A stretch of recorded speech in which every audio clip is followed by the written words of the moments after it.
We're getting ready to put the link local address to work here in our static route, and we're going to work on router 2. I took everything off from previous videos as far as the static route went.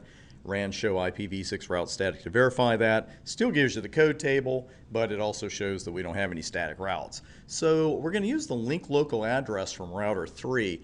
The first thing you've got to make sure of course, is that you grab the right link local address, because we have two Ethernet interfaces involved in this lab. We know that are open and running version 6, so they're both going to have their own link local addresses. So just a quick look at the diagram, and router 2 is on the same subnet with router 3, of course. 2001, all 2s block, all 3s block 1, and you see that's the fast Ethernet 0/0 interface. So let's go on over to router 3 and copy that information. And we will do a show IPv6 interface fast00. And there are the two global addresses, the unicast addresses we talked about earlier, along with everything else. But here is the link local address, and I'm just going to highlight that and right-click it to copy it, he said carefully. And that should do the trick. Let's head over to router 2. And we'll run IPv6 route always, and we're going to start with the destination network. And now we will paste that address back in. Just a right click and a paste. There's our link local. So hey, this was easy, right? I mean, you got your IPv6 route command, that's all good. Destination network, and then the link local address as a next hop. And there's something a little amiss here. We're getting an invalid input. This is interesting. We're getting invalid input, but it's pointing at a blank space. So it kind of looks like we should have something else in there. What did I forget? I'm not going to say what did we forget. I'm not going to blame you. What got left out? We need that double colon at the end of that 64, at the end of this address, before the 64. That's what we were missing. So now we get another message, but it's not invalid entry, so we're making progress. Interface has to be specified for a link local next hop. And this is true. When you use a global unicast address in a static route, in IP version 6, we didn't have to specify any kind of exit interface, local exit interface. We had the option to, but we didn't have to.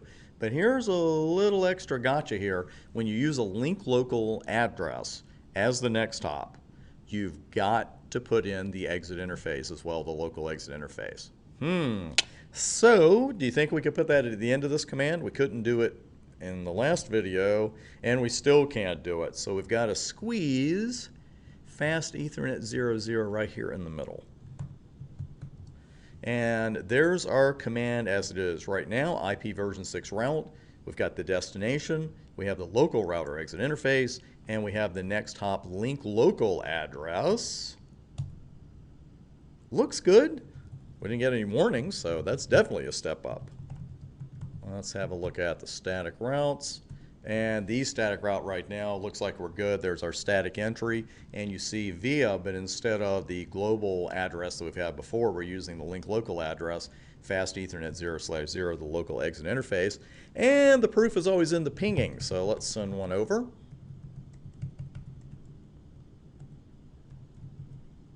To host 4 on that subnet, and it's a beautiful thing.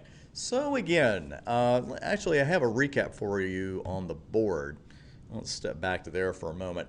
Again, when we used a global unicast address as the next hop in a version 6 static route, we had the option of putting on the local exit interface, but it was just that, it was an option. With the link local address as the next hop, we need to tell the router, hey, here's where you're going to find that link local address. Go out this interface. And the router is going to let you know that. The router is going to say, as it said to us, hey, you got to put in a local exit interface. The exam is not going to be that kind, so if we have a link local address in a version 6 static route, we know that we've got to specify that local exit interface. And now that you're sick and tired of hearing the phrase local exit interface, we're probably going to use it a little bit in the next couple of videos, because we need a default route. You know, it's a good idea to know how to write a default route. We know how to do it in version 4. We're going to see in version 6. It's going to take you about 1 second to type it in. And we're going to do some host routes as well. That's all coming up on the next couple of videos. See you there.